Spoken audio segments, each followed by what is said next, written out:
identifies himself as Mark, approached the door of a private residence in Kalispell, Montana, to inquire about an individual named Eli Tully, who had been arrested on October 10, 2020, and was being held in the Flathead County Detention Center on charges of assault on a minor. Seeing the officer's approach, property owner Jacob Norris exited the residence and met the deputy outside.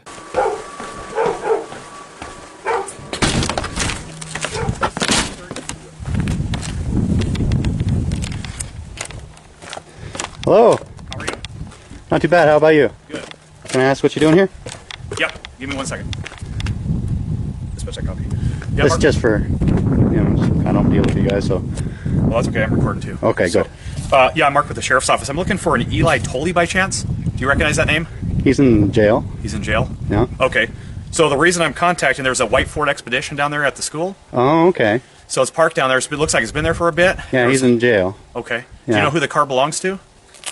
That's Eli's. How'd you get in? Through the gate. Well, it was locked? There was a chain on it, yeah. Okay, it was just, all right. Deputy Mark confirms that he entered the property through a gate that was secured with a chain, which might have violated the Fourth Amendment ban on unreasonable searches. It is well established that curtilage, which is the area immediately surrounding a dwelling, is entitled to Fourth Amendment protection from unreasonable government intrusion. However, in the 1984 case of Oliver versus United States, the U.S. Supreme Court determined that the same protection does not extend to, quote, open fields, and that warrantless government intrusion upon open fields is not considered an unreasonable search. In the Oliver case, the law enforcement officers, quote, drove past petitioner's house to a locked gate with a no trespassing sign, but with a footpath around one side. The agents then walked around the gate and along the road and found a field of marijuana over a mile from petitioner's house. The court concluded that, quote, because fences or no trespassing signs do not effectively bar the public from viewing open fields, the asserted expectation of privacy in open fields is not one that society recognizes as reasonable. Building on its decision in the Oliver case, the Supreme Court defined 4 factors to determine whether the property police officers enter is considered curtilage or an open field in the 1987 case of United States versus Dunn. The court held that, quote, extent of curtilage questions should be resolved with particular reference to the following 4 factors: the proximity of the area to the home, whether the area is within an enclosure surrounding the home, the nature and uses to which the area is put, and the steps taken by the resident to protect the area from observation by passersby. In the Dunn case, the property in question surrounded a barn that was approximately 50 yards from a house and 60 yards from a wooden fence that was secured with a locked gate. The officers crossed the perimeter fence without a warrant, as well as several of the barbed wire fences and the wooden fence in front of the barn. The court determined that due to the barn's, quote, substantial distance from the house, among other factors, it was not part of the home's curtilage, and therefore the officers' actions were not unreasonable. Given the highly fact-specific analysis that is necessary to determine whether the police may enter a locked gate, it is nearly impossible to predict whether a court would find that Deputy Mark's actions violated the Fourth Amendment. A judge would evaluate information about the location of the gate, the type of gate, and the type of lock, as well as any other relevant information to decide whether the entry was reasonable. Is there an issue? No. I just wondering. Okay. So there was a note left on the console there. Yeah. That said somebody had effed up and the keys were in the by the gas cap and a phone in the console. I'm just making sure everybody's okay. At this time, I don't want to answer any more of your questions. Just to be, all legal and stuff. I don't know what this is about, so. So I'm just trying to conduct. You can contact the Flathead County Jail, and I'm sure he's in there. Okay, so whose car is it? Card? Car. Whose car is it? That's Eli's car. It's not registered to him. I don't know. Okay, and who's Eli to you? I don't answer any questions. I don't understand what the deal is. I'm not answering any questions without my lawyer present. You're not under investigation for Well, anything. that's good. I'm just covering all my bases, dot my I's, cross my buddy. T's, you know what I'm saying? Yep, I do. So here's the thing, man. So I'm just trying to investigate and make sure that whoever that car belongs to is okay and not in need of help. Okay, you can investigate it other than my property. Do what? You can leave now. Please. Mr. Norris asks Deputy Mark to leave his property, which is well within his rights to do. Under the knock and talk doctrine, police officers are entitled to knock on an individual's door without a warrant to ask questions, just like any other citizen could. In the 2013 case of Florida versus Jardines, the U.S. Supreme Court explained that the, quote, implicit license to knock on an individual's front door typically permits the visitor to approach the home by the front path, knock promptly, wait briefly to be received, and then, absent invitation to linger longer, leave. While the case did not explicitly state that individuals can ask police officers to leave their property, The context is clear that, just as you could ask a private citizen to leave, you could also request a police officer without a warrant to do so. The Supreme Court also looked at this issue in the 2011 case of Kentucky versus King. In this case, the court held that, quote, when law enforcement officers who are not armed with a warrant knock on a door, they do no more than any private citizen might do. And whether the person who knocks on the door and requests the opportunity to speak is a police officer or a private citizen, the occupant has no obligation to open the door or to speak. And even if an occupant chooses to open the door and speak with the officers, the occupant need not allow the officers to enter the premises and may refuse to answer any questions at any time. While the decision once again stops short of explicitly stating that individuals have the right to ask police officers to leave their property, it does clearly state that officers who knock on doors without warrants are acting on the permission to knock that is granted to all citizens, and that individuals are not required to open the door, speak to the officer, or allow them to enter. Given this information, it is only logical that an individual such as Mr. Norris could ask a police officer who had entered his property without a warrant to leave. If you would like to just... I don't understand what your problem is. No, I don't have a problem. I just don't Well, like obviously people you do. coming into my property when it's a locked gate. I didn't know Right if you now had you're- horses here. you're trespassing, Okay. so- So I'm here conducting an investigation. Okay, you can investigate, but not here. Okay, and this is your property? I don't answer questions. All right, man. Have a good day. Is your name Jake? I don't answer questions. Jesus, man. Unbelievable. Thank you. Yep.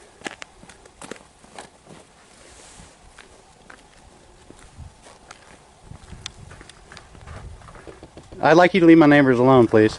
Okay. Hey, Skip, don't answer any of his questions. So, yeah. There's a car that's parked down there that has a piece of mail in it that comes back to an Eli totally at this end. So, what's that? That's not me. No, I understand that. I'm just making sure everybody's okay, but he obviously doesn't want to help me out in any way. So, do you know who the car belongs to? God, you guys are putting me on the spot. I don't. You're trespassing right now. I'd like you to leave my property, I'm not please. trespassing. I'm You here came for- through a locked gate, and this That is ain't private property. trespassing. It's marked all Okay. over the place that you Perfect. cut. Thank you. Private property. Okay, call and file a report. Sorry. You don't want to answer any questions either? What's your name and badge What number? What I'm trying to figure out is just whoever The has guy the doesn't car live is here okay. anymore. Okay, and he's Put currently that in way. jail? As far as I know. Okay. Yeah. And it's his car? We don't answer I any don't know. questions. Okay. Have a nice day, officer. I'll leave when I'm done. Although Mr. Norris makes multiple requests for Deputy Mark to leave his property, Deputy Mark refuses to leave until he is quote-unquote done. Section 45-6-203 of the Montana Code states that, quote, a person commits the offense of criminal trespass to property if the person knowingly enters or remains unlawfully in or upon the premises of another. As used in this statute, Section 45-2-101 of the Montana Code defines premises as, quote, any type of structure or building and real property. And Section 45-6-201 states that, quote, a person enters or remains unlawfully in or upon any vehicle, occupied structure, or premises when the person is not licensed, invited, or otherwise privileged to do so. Section 45-6-201 goes on to clarify that, quote, privilege to enter or remain upon land is extended either by the explicit permission of the landowner or other authorized person, or by the failure of the landowner or other authorized person to post notice denying entry onto private land. Once granted, the privilege may be revoked at any time by personal communication of notice by the landowner or other authorized person to the entering person. While it is not clear from the language of the statute what types of land requires notice denying entry to be posted, the Supreme Court of Montana determined in the 2020 case of City of Bozeman versus Lehrer that, quote, all indications are that the posting requirements for land and private land in the legislation were intended to obligate a landowner to clearly communicate a closure of raw or unoccupied land that recreationalists may seek to access, in contrast to other premises that had previously been defined in the criminal code, and which is still so defined. There is no basis to conclude that the legislature intended to impose a requirement upon property owners in residential neighborhoods to post notice in order to deny or revoke a privilege to enter their property. Given this interpretation, it seems likely that a court would conclude that entering Mr. Norris's locked gate would be trespassing, although it is difficult to predict with any level of certainty without more information about the nature and location of the gate and the lock. However, even if a court decided that entering the gate was not trespassing, because the privilege to remain on the property can be revoked at any time, failing to leave after being asked to do so would almost certainly constitute trespassing. Okay. Well, I appreciate your time, sir. Okay. And what's this guy's name? None of your business. Yeah, it's up to him. Gotcha. Sorry. Okay. Well, if I was living here, I'd probably find a new place to stay because this is ridiculous. So, have a good day. You too. Okay, this is harassment now. I'd like you to go. Yep, it's harassment.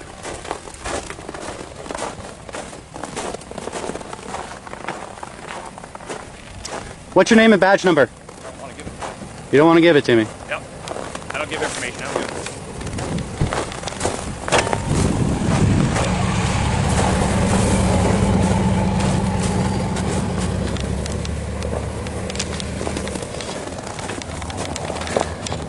Trespassing through a locked gate.